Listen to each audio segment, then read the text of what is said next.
जुबैर साहब। जी, इजाज साहब ने कहा कि फ्री एंड फेयर हों तो सबके लिए एक्सेप्टेबल होंगे, और मैं बिल्कुल एग्री करता हूँ उनसे। लेकिन आप इमरान खान की डिमांड्स तो देखें ना। First he wants the chief election commissioner to be changed. अच्छा, चीफ इलेक्शन कमिश्नर अगर उनकी बात मान भी ली जाए, लेट्स सपोज उनकी बात मान ली जाए, तो चीफ इलेक्शन कमिश्नर की जो तैनाती है उसमें इमरान खान का तो कोई रोल ही नहीं होगा, पीटीआई का तो कोई रोल ही नहीं है, क्योंकि वो असेंबली में ही नहीं मौजूद है। सो वो नए अगर उनकी बात मान ली जाए तो नए चीफ इलेक्शन कमिश्नर को वो एक्सेप्ट कैसे करेंगे? वो फिर वही कहेंगे कि जी ये तो एक्सेप्टेबल ही नहीं है, because he is not part of the process now. दूसरी चीज़ है, वो कहते हैं मेंबरान को, चीफ इलेक्शन कमीशन के मेंबरान को तब्दील किया जाए। सो आप देखें ना, अगर क्रेडिबिलिटी बनेगी इलेक्शन रिजल्ट्स की उस दिन नहीं जिस दिन रात को रिजल्ट आएगा।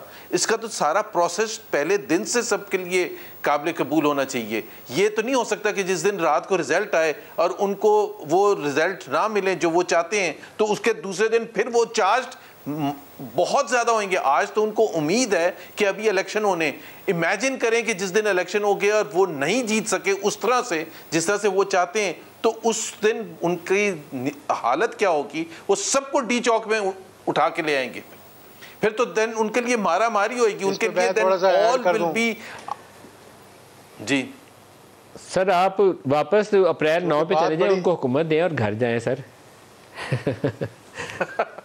सर, ये जो सूरत हाल है ना जुबैर साहब, आपकी जमात के जो बड़े हैं उनको सर जोड़ना चाहिए। सियासतदान रास्ता देता है ना, सड़कों के ऊपर लड़ाई का तो इंतजार नहीं करता। और मेरे तो ख्याल में बेस्ट वे जो मेरी अकल में आता है वो तो यही आता है कि आप चीफ की तैनाती के साथ ही पीटीआई को इंगेज करें for the care taker setup और इलेक्टोरल रिफॉर्म्स, और वो जैसे ही कर लें आप 2-2.5 महीनों में 3 महीनों में गो फॉर इलेक्शन। देखिए, आइसोलेशन में तो फैसला साजी नहीं हो सकती ना।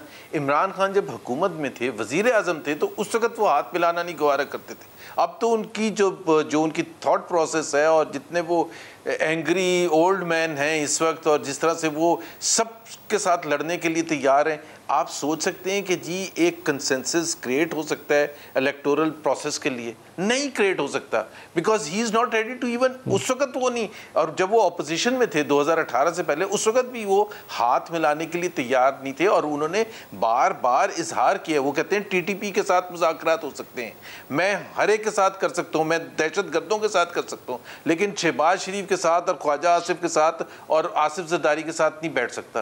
तो फिर कैसे आगे मुल्क चलेगा?